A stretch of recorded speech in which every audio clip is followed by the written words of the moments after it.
welcome to everyone who's joined the webinar and who will be shortly joining the webinar. It's really great to see such a high level of attendees. No pressure for us, but there's 150 odd attendees, so it's great to have you as part of the discussion today.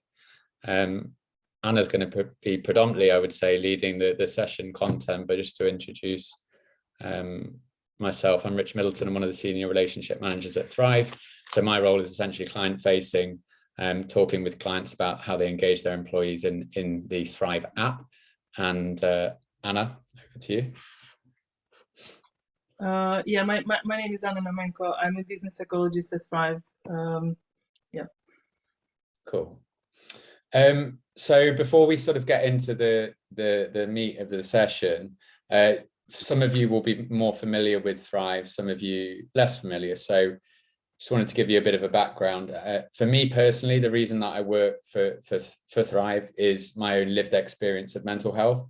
I saw a job advert 2.5 years ago talking about this app that can sort of deliver CBT and various relaxation exercises. And I thought that was really interesting, because if I'd have been more aware of some of these techniques back when I was having sort of more struggles in my early 20s, it would have been very helpful.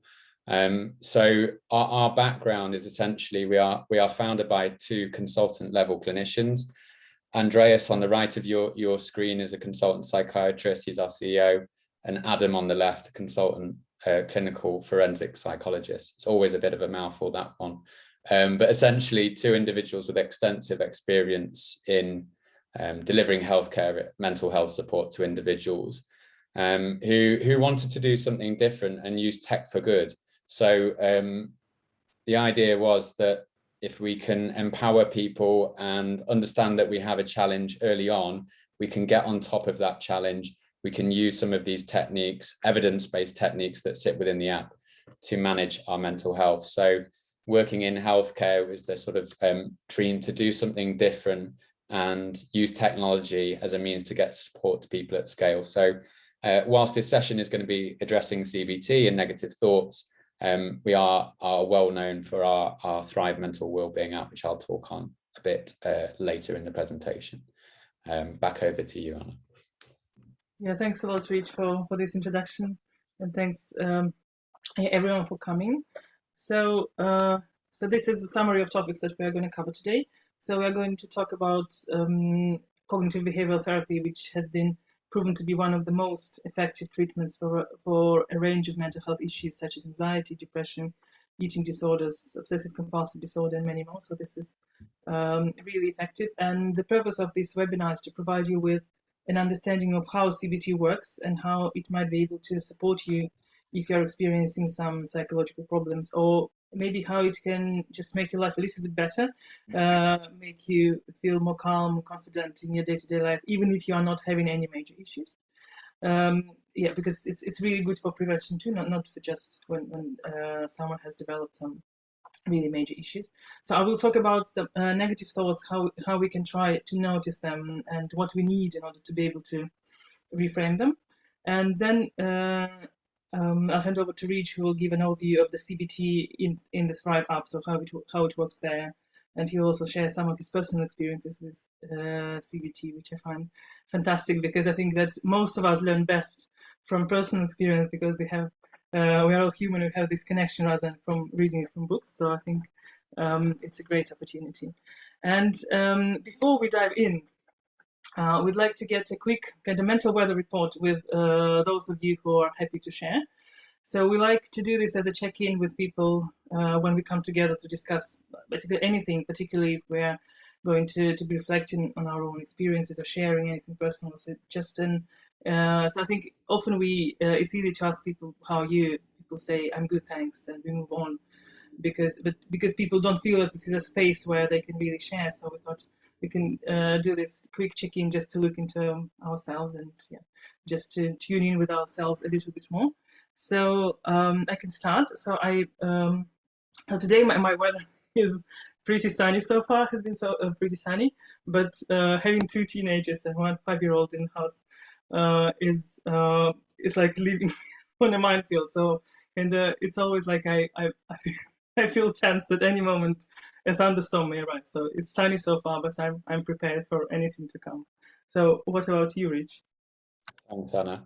I mean, in the interest of being fully transparent, I'm pretty tired today, so that's sort of affecting my mood. But talking about what we're talking about is really important to me personally. So I'm definitely on the sunshine left-hand side of the screen in that sense. So I guess a bit of a mixture of feelings and emotions today. Okay, thank you so much, Rich. So if anyone would like to join us, then you can scan the QR code that you can see in the top left-hand corner of the screen, or you can go to slido.com and use the code to submit your answers to this poll. Yeah, and I can see, yeah, so the quite a bit of cloudy ahead, you know, collective weather, which is actually, it's quite cloudy outside for me. So I've been, I'm probably not surprised. We've got some foggy, uncertain. I think it's might be similar to foggy. Hint of sun, which is good. Happy, sunny, good, rainy, stormy, cloud with sunny spells. Content, busy, stressed. I think it's amazing how it all moves. Sunrise coming through. Slightly cloudy, a bit hazy, a bit drizzly, hopeful, ecstatic. So many things. Yeah, I appreciate that we are a big group of people, but I think it's still lovely to see the range of what we have here. I don't think we always realize it when we, for example, interact with people at work, that we are all might be at different points, different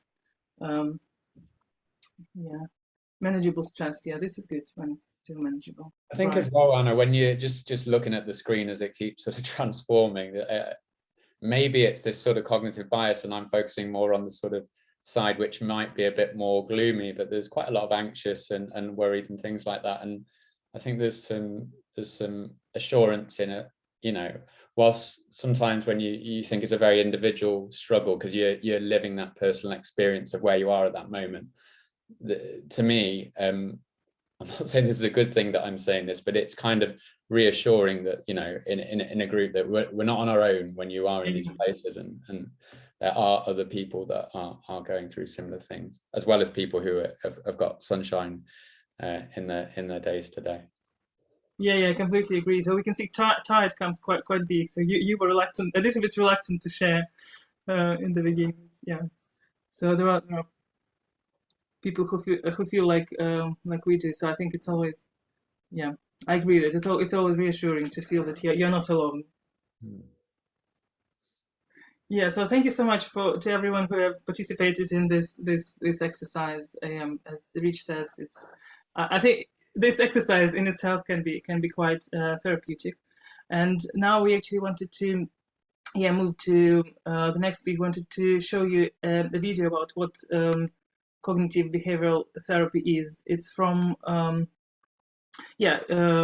hope this helped you to connect a little bit more. Yeah, and the video is from Mind, which is a mental health charity, one of the biggest ones.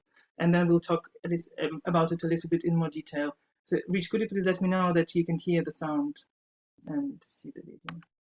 Making sense of CBT, a guide to what CBT is and how you can decide whether it's best for you.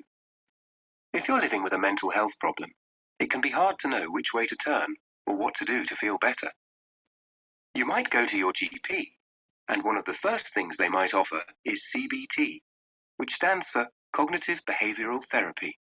It combines cognitive therapy, examining the things you think, and behavioural therapy, examining the things you do. The word therapy might make you think of laying on a couch talking to a man with spectacles and a beard about your childhood while he analyses your dreams.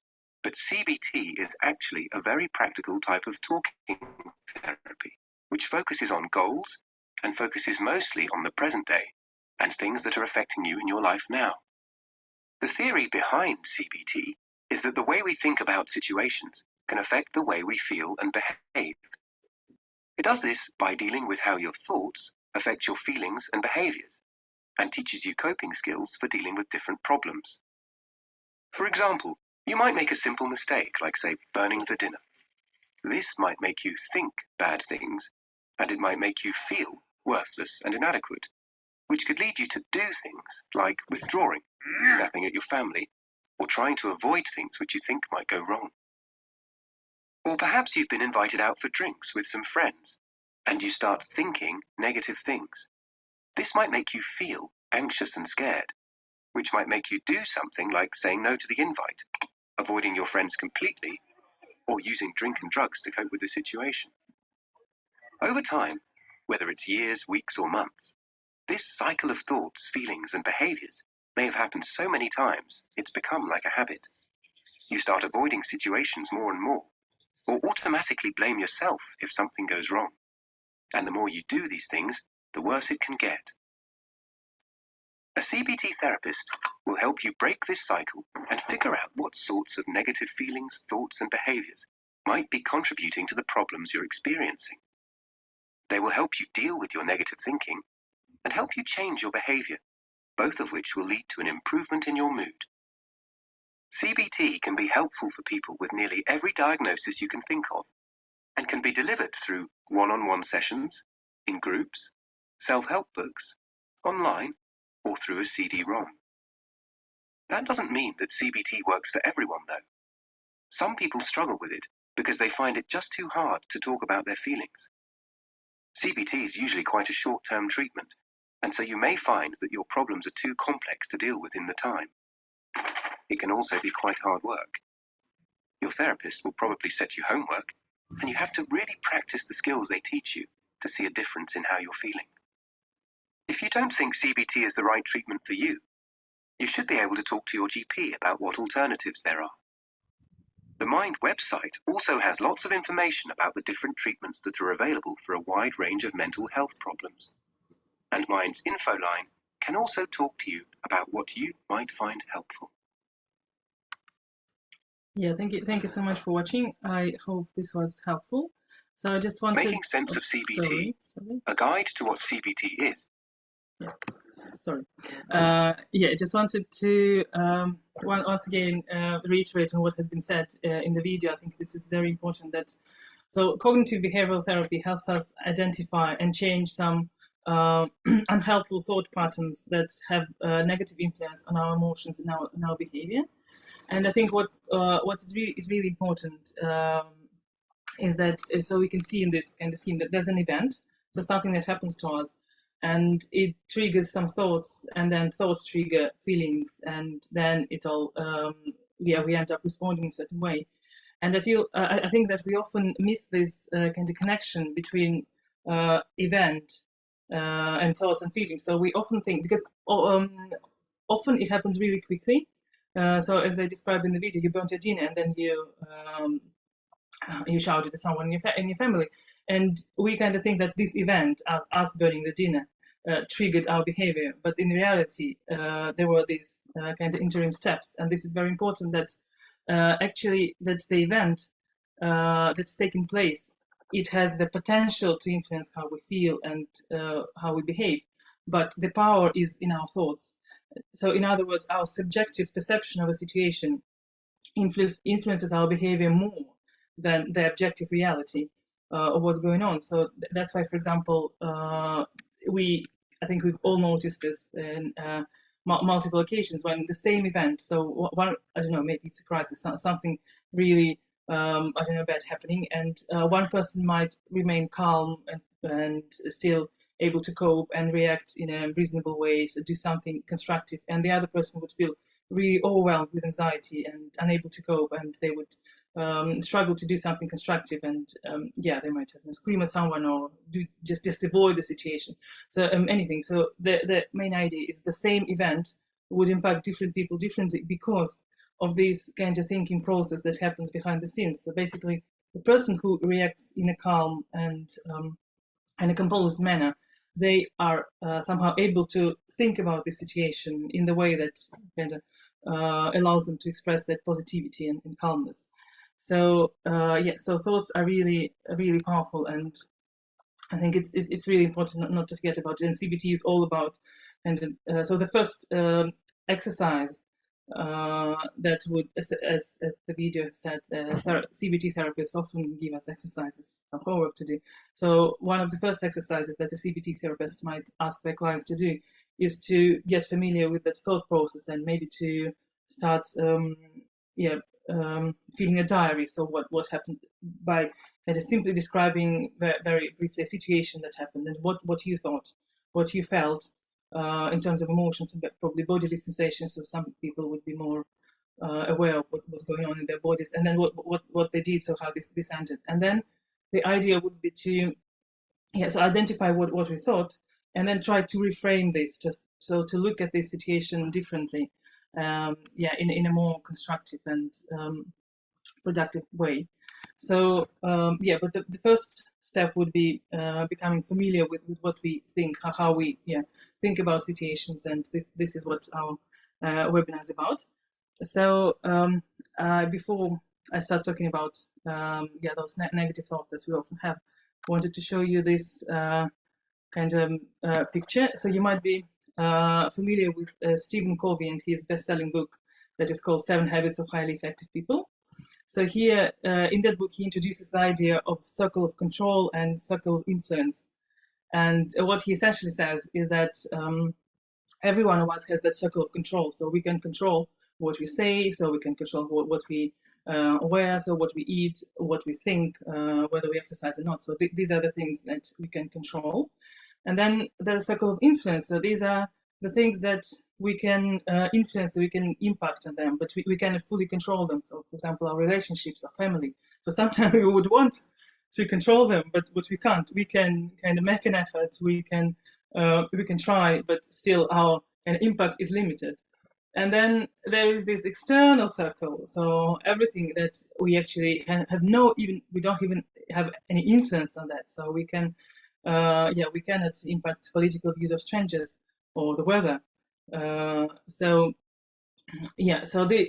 what he says is that basically his idea is that these circles, they're interconnected. So the more you focus on the external thing, so on all the things that you can really control, and you become kind of trying to control, or thinking of them, or being really upset about them, the bigger this circle becomes. So you're focused on that, and it means that the circle of control becomes smaller, so it shrinks, and you feel more powerless. You feel that you feel helpless because you cannot control this threat of nuclear war. And the more you focus on the circle of control, so the more you focus on your thoughts, what you do, what you think, the more empowered you think, because kind of you feel more empowered. I don't think Stephen Covey introduces that. I don't think he talks from the standpoint of CBT, but I think it's quite similar. And I just thought that a slightly different idea, but very similar. So I wanted to show this because when I feel that I'm too focused on these external things, it helps me to remind myself that focus on what you can actually control, and you will feel better. So speaking of what we can control, so going back to our kind of thoughts. So the problem is that many of us are used to unhelpful thinking patterns because we heard a lot of this as children, for example, from our parents or teachers or whatever. So it might be interesting to understand where these unhelpful thinking patterns where they take root from. But the important thing is that they're here, and they are often so ingrained in our thinking that we actually do not notice that they're unhelpful, and we perceive them as quite logical and rational conclusions. And that's why they're called automatic negative thoughts, or ANTs. And so now we'll talk about how we can catch those ANTs. And I will give you a couple of examples to illustrate the idea. So to illustrate how this works, we like to use a metaphor of passengers on the bus. So you suppose you're a driver of the bus, and those unhelpful thoughts are some noisy passengers that keep distracting you from your journey and your destination. So basically from your goals and from your values, so from where you actually are trying to go. So, for example, some of us tend to think in black and white. So we think that something is either good or bad. So I can either do it now or never. So we can no options in between. So a person prone to this type of thinking might get really discouraged by not being able to do something straight away. So I'm too stupid. I will never understand this. Then another kind of popular negative pattern of thinking is catastrophizing. So this is when we exaggerate the possible bad consequences of our actions. So I've made a mistake, they're going to fire me. Or in a more extreme example, it would be, I've made a mistake, I'm going to be fired, I won't get good references, I will not find another job, I will be homeless.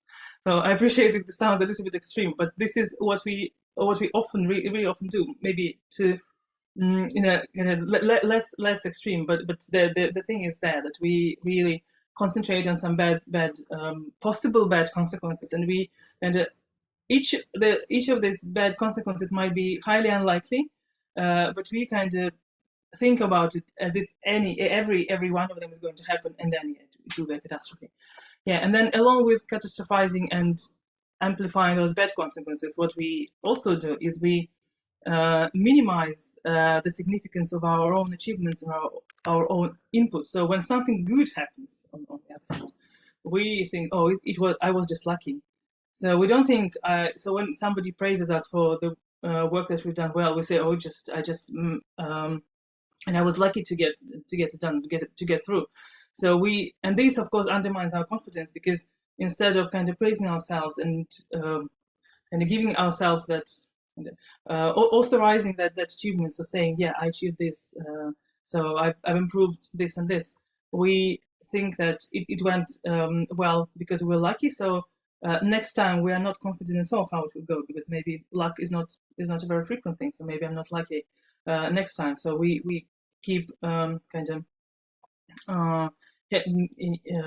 undermining our confidence. Yeah, and then another kind of popular thing is called shooting. So this is when we kind of tell ourselves in a very critical way that I should be earning more, all my mates do, or I should be doing this, I should have done this in very much faster. So again, here normally we won't take into account the different personalities, the circumstances, or our situation. Nothing. We're just being critical. We're criticizing ourselves. So these are just a few types of negative thinking patterns, and some researchers say that there are 18 types of them. So I guess it's difficult to judge, but if you are interested, if you just Google and automatic negative thoughts, you would be able to read about different ones. So maybe if you come across a more detailed classification, it would be easier for you to recognize. So which one is mine, which one is typical for me. So, but in any way, so why do we have those automatic negative thoughts? So actually, psychologists believe that there might be evolutionary reasons behind this, because kind of these things, they make us alert. So we're looking for flaws and imperfections in order not to miss the real danger. So some people might be more prone to experiencing these voices because, as I said, it might be due to your childhood experiences, or some people, for example, are physiologically, and we know this, are more prone to experiencing negative emotions. So they are more easily discouraged, or they're more prone to just feeling sad. So there might be multiple reasons, but the most important thing is that no one is completely free from that. And when we kind of talking about negative thoughts, so our ultimate goal is not to get rid of them completely, because we can't. So if we, I'll go through the process that we go through in CBT. So if we keep practicing, then we eventually become kinder to ourselves, and we learn that self-compassion and self-talk. So maybe we sometimes we experience few of those negative thoughts, but still nobody is free from this. So the idea is that when we get them, we need to kind of recognize them, say, yeah, I noticed that it's there, but still continue driving. So this is the ultimate goal. So and also some people, I've been asked several times whether if I start accepting those feelings, would I feel even worse, because kind of then it will all negative. So in the reality, it's not like that. It works the opposite way. But because when we're trying to avoid some negative thoughts, it's like that, piece of cake they're trying to avoid. You put it in the fridge and you keep thinking about it. So when you were trying to avoid these feelings and trying to do, as they said in the video, cope using alcohol, drugs, or whatever, or just doing something to forget about it, they just get even bigger. They accumulate somewhere at the back of our minds, and then there might be an explosion. So, but they don't go away. I mean, they are there. So the best way is to to notice them, to accept them, and then you can feel how you will be able to feel how actually they become less intense, and also you will be able to greet them like not old friends, because they're not our friends, but okay, something quite funny. Okay, I know you. This is you again, and then you just move on. So it will help. Yeah, just accepting them and recognizing them will help you to continue driving. They're still there, but you don't have to stop here and get off the bus and say, okay, I'm not driving this bus. So the first step, as I said, is to identify them, because it's difficult to change something when we are not aware of them. So remember the scheme that we looked at a few minutes ago. So an event triggers a thought leads to an emotion, and an emotion causes action. And normally it happens very quickly. So for example, you're new at your job, you got assigned a new task, you can't figure out how to do it, and you're running out of time. It's getting all very very stressed. You feel like a loser, and you go and eat that piece of cake to soothe and comfort yourself, to just relieve that stress a little bit. And then these stressful situations, they keep coming almost every day. And a few months down the line, you're not just a loser, but you're slightly overweight loser, because you have become, because eating sugary snacks has become your coping strategy, for example, and you're using it to quieten that negative self-talk. And in order to get rid of this unhealthy habit, let's say you decided to do this exercise, that I mentioned, so catch those negative thoughts. So as I said, it's important to be really aware in that moment, and actually your goal is, in this exercise, is just to create some space between the time when you realize that you're having this thought, I'm a loser, and before you run to the fridge. So you need to get yourself halfway to that fridge. And so when you hear that internal voice in your head saying, it's on you, I don't know what to do, I'm definitely going to fail, you need to stop and notice that, and just say to yourself, so I'm now thinking that I'm going to fail. So just this. And if you manage to stay with this thought and contemplate it for a couple of minutes, so then you might be able to return to your desk without that cake, for example. So, but jokes aside, so if you manage to just pause for a few minutes, you will notice that the emotion that follows that surge of anxiety, it is much smaller and much less intense. So if you want to create even more space between yourself and that negative thought, then you might not just say, I think I'm having a thought that I'm going to fail, but you can say, I'm noticing that I'm having the thought that I'm going to fail. And in this case, you become an even more distant observer. So you're like, there are two as if there are two personas. So one person is experiencing that emotion, and the other one is observing. And you feel as if you're much less involved in that negative thinking process. And so you're observing this. And this really, really helps to create the distance, and then actually to see how ridiculous that thought might be. So the first skill is to learn to step back from those thoughts, in order not to get caught, in order not to buy into them, but just to let them come and go rather than hold on to them. And then the next step would be to try and reframe it. So try to, when you start thinking that I'm going to fail. So when you and an alternative thought might be that this is new, and remember that all new skills I need some time to learn. So maybe I need more time to learn, or maybe I need support, or maybe I need to ask for advice, or maybe I need to. So there, and if you try to look at this thought and objectively, you might see that it's really ridiculous, and that you're being too hard on yourself. yeah, so yeah, basically this is basically in short this is the idea. Yeah, and now I wanted actually to we know from people that some people would be able to catch those thoughts, but they still often have difficulties with reframing them. So they get stuck at this kind of, I'm going to fail. I'm noticing this, okay, but they still get stuck there, and then they might choose to go to, I don't know, CBT therapists who would in the first kind of maybe few sessions help them reframe those thoughts. And here I actually wanted to ask you what you think. What are the good qualities of a psychotherapist? So what actually helps psychotherapists to be effective in this? What helps them to reframe those thoughts for us, or do whatever they do with us? So what do you think is important?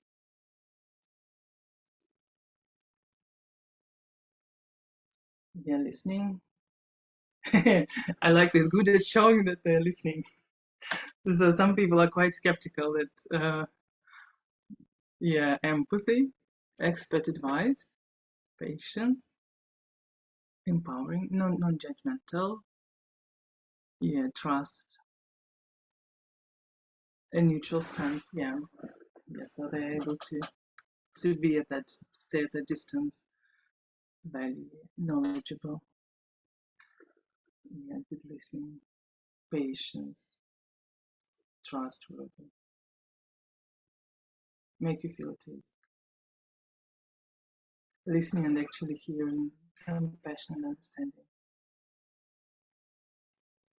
Allowing time, giving direction, practical tips,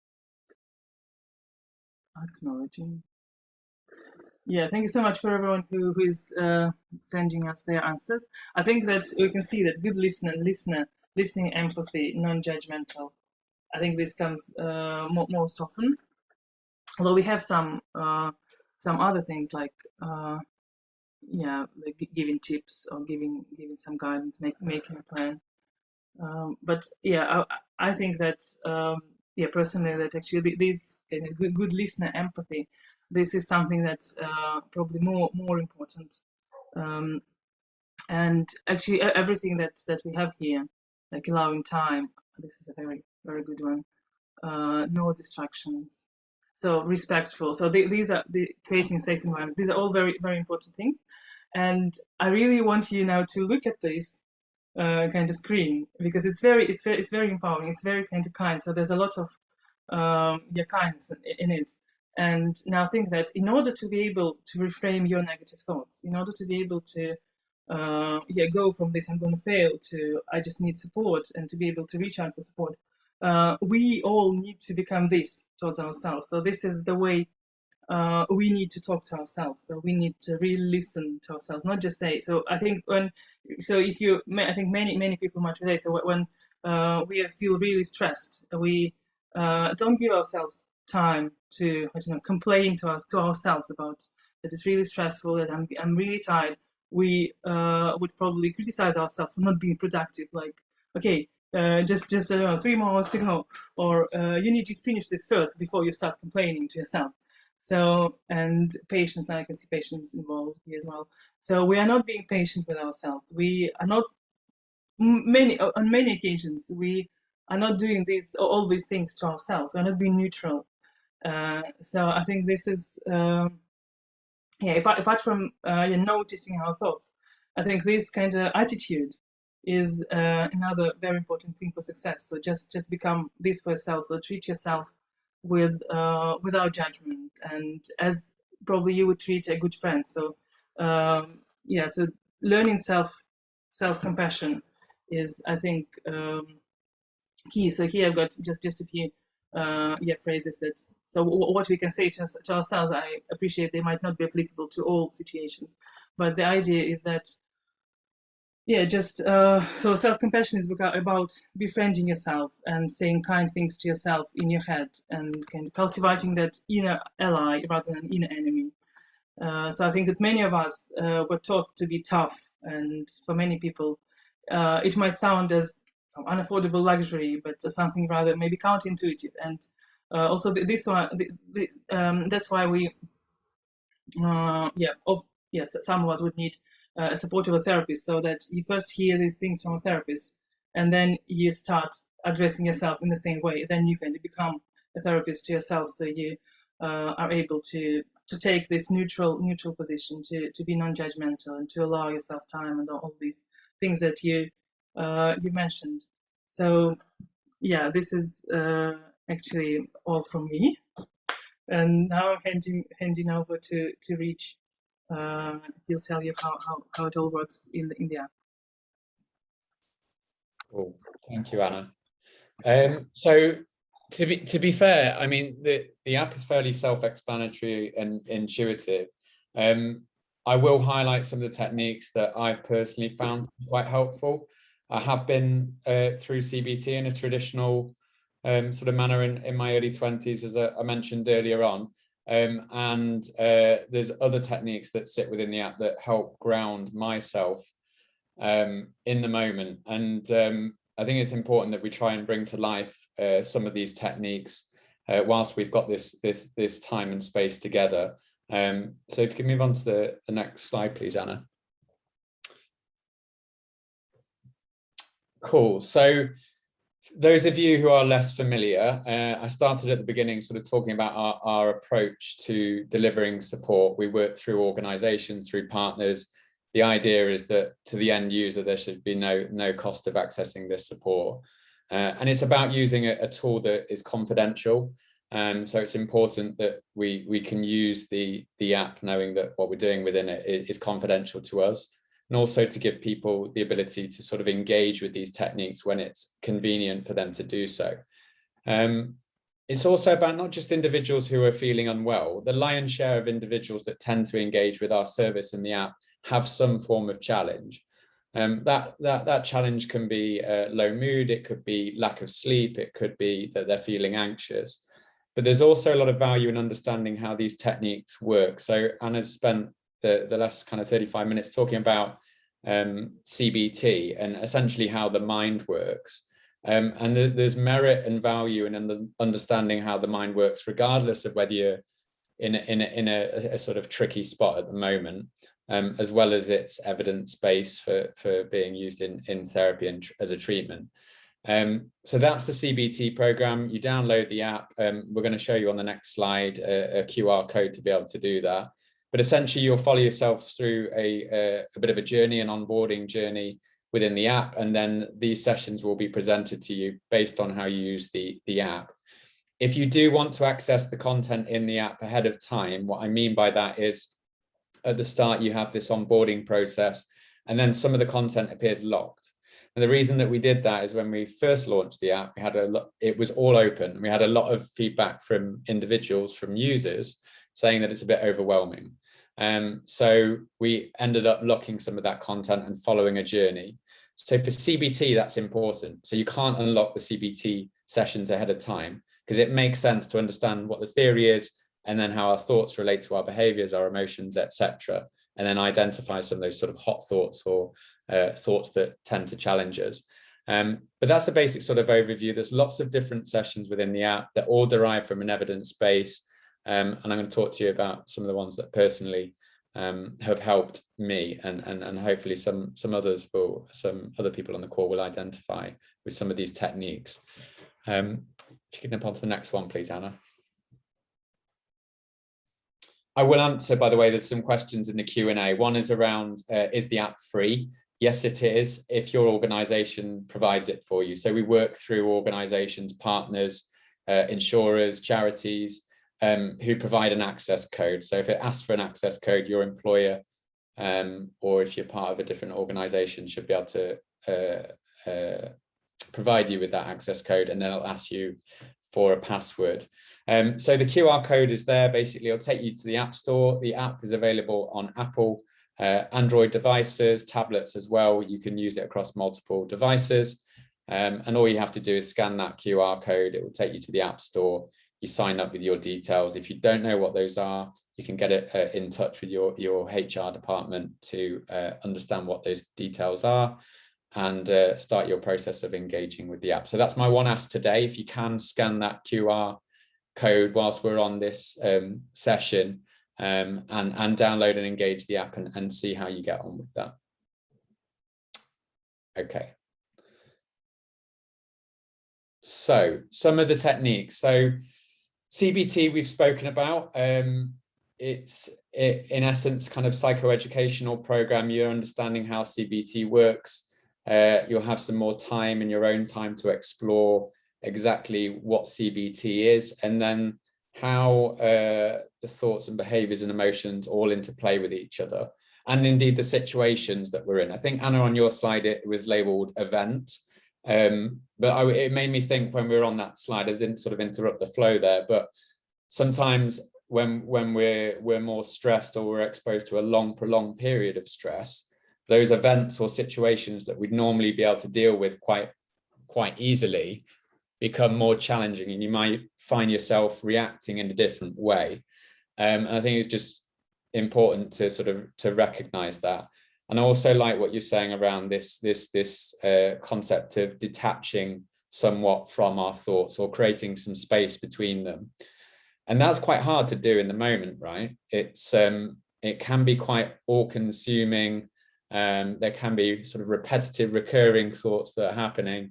And it's certainly been my experience when I was having more challenges, is that sort of recurring thought which is unpleasant, which then sets off another thought and then creates a physical manifestation of some degree of anxiety in the body. That might be, it might be shallow breathing, it might be a tight chest, it might be kind of sweaty palms, you might have tingling kind of sensations. So for me, what I wanted to illustrate in this slide really is that, yes, address the cognitive side of things and understand how the mind works. And not only if you're struggling, but also as a preventative skill, as a life skill. Andreas, our CEO, who's a consultant psychiatrist, will say this: it's an important skill to learn in how the mind works, regardless of whether you're in a situation where you're really struggling with your mental health. But also to be focused on these other techniques that can help ground yourself and help you detach from that sort of worrying in the moment and sort of obsessing and engaging with those thoughts and battling and tussling with them. So deep muscle relaxation for me is a really effective technique. So when that sort of fight or flight response triggered when we're stressed, and sometimes those situations that seem a threat, right, are perceived threats. They're not real, but the body responds in the same way, right? And we kind of have this adrenaline coursing through the body, and that makes me feel quite tense. So in a muscular sense. So deep muscle relaxation is about tensing muscle groups within your body, focusing on the sensation of tension versus what it feels like to be relaxed. And what you're doing is, by switching off the tension in the different parts of the body, you're focusing your mind's attention on the body and on your breathing, and you're taking yourself away from engaging with those worrying thoughts for that moment. And that calms the mind. So for me, it's about engaging with some of the responses that are going on in the body, as well as understanding these cognitive techniques. And then on the right-hand side of the screen, calm breathing, which is a really accessible technique. And once you've learned these techniques, it's not that you need to use them every single time in the app. Obviously, that would be great for us. We can tell a story with that, but really, it's about giving people understanding, knowledge, building awareness of how they're feeling, and then giving you practical tools to manage these conditions, so that if you're sat on the bus or wherever that situation is, that you feel, actually, I need to ground myself. I'm feeling a bit anxious in this moment. My thoughts are kind of really racing around in my mind. You have those tools, and you know those tools. And it might be that you want to help someone else as well. And it might be a colleague, it might be a family member. So there's merits of engaging with the service, with the app, regardless of where you currently are at. So do take the time to explore those techniques within the app. Know that some of the techniques will be more helpful for others, depending on where you're at that one time. But they're all available and accessible via the app. Next slide, please.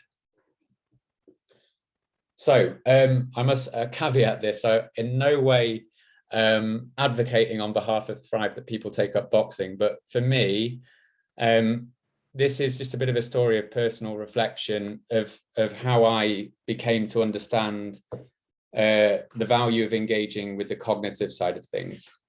So as I mentioned, early 20s, quite bad anxiety, probably for a year or so, sat on the situation, didn't do anything about it. All of what you just said, Anna, has very much resonated with me. These unhelpful thoughts, sometimes recurring, sometimes intrusive, but more often than not quite unpleasant, particularly when you don't understand why these things are happening. And I think that's the merit of understanding and engaging with CBT, trying to build an understanding of what's happening, trying to detach yourself sometimes or create distance between these thoughts.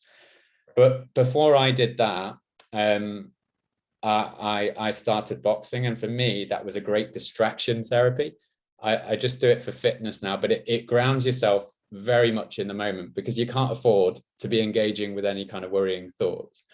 But what I wanted to highlight here is that although it's very important, at least for myself, to engage in something physical, to sort of put that adrenaline and that fight or flight response to use, it might be going for a walk, it might be doing some cooking to focus your mind's attention, but to do something before you try and engage with the cognitive kind of reasoning side. That's what's been particularly helpful for me. So I encourage everyone to, if you are sort of feeling that these thoughts are getting on top of you, one, recognize that it's something that many people experience. They're called common mental health conditions for a reason. And secondly, find something that helps you personally to ground yourself, to help you sort of distract yourself, but also recognize that alone, distracting things, much like sort of the analogy of having a beach ball and holding it under the surface of the water, you can only do that for so long, right, before it's going to pop up. So it's about accepting in some cases that, yes, all right, I noticed that I'm having this thought, trying to detach yourself a bit more from those thoughts, but also recognizing the importance of reaching out for support when you need it.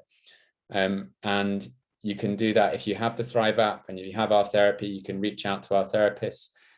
You can do that through your GP, through the NHS. You can do that through your employee assistance program if your employer provides that to you. But just recognizing the importance of seeking support, because sometimes, as much as we might try, some people, you know,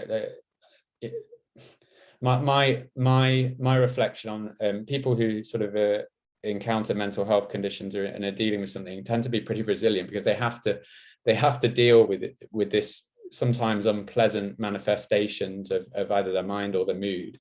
But at some point it might be that you want to seek support, and if you are really struggling, my message is to seek support, and there should be no shame in doing that. And that's exactly why we're here talking about the stuff that we're talking about, because we're passionate about what we do, and recognize that these are, you know, there's lots of things going out there in the world, and for each of us as individuals, where we might need some support. So that's the kind of message that, you know, there are people and that will listen and that will help. So that's what I kind of wanted to finish on from a personal reflection of kind of managing my own mental health, and some advice and encouragement with that. Okay. Yeah, thank you so much, Rich. Thank you so much for sharing. I think this is very valuable. I think we've got a few questions about the access code in the chat and in the Q&A. Cool. Hoping I can cover this up. So there's one around, is it a paid app? The organization procures the app on behalf of their employees, or whether you work for the NHS or whatever organization you work for. And that is our model, to work through partners. So to the end user, no, there's no cost. The access code, if you don't have the, you can contact, if your HR team, there should be, if your organization has paid for the app to get access, there should be a way of communicating access. But you can get in touch with client support at thrive.uk.com, and one of our team will get in touch with you as to your access code.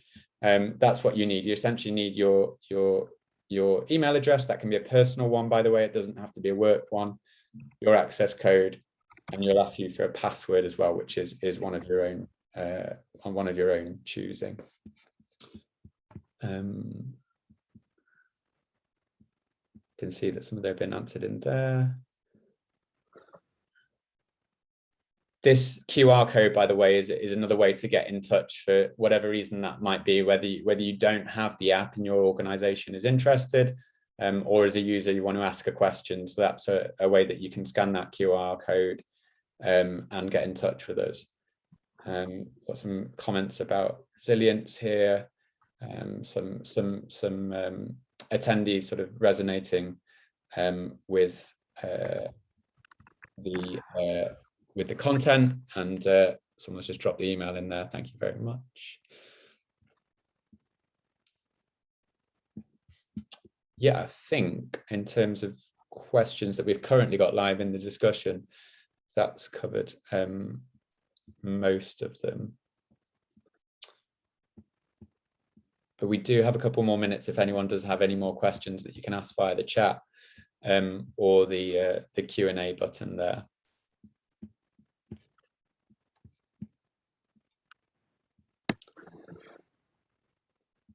A few thank yous. Yeah, no, I mean, on behalf of us and Thrive, thank you for attending. We had a great amount of participants that registered today, so hopefully people have got some value in what we've spoken about, and to sort of remember those messages that we've tried to sort of distill through this sort of forum. So thank you very much.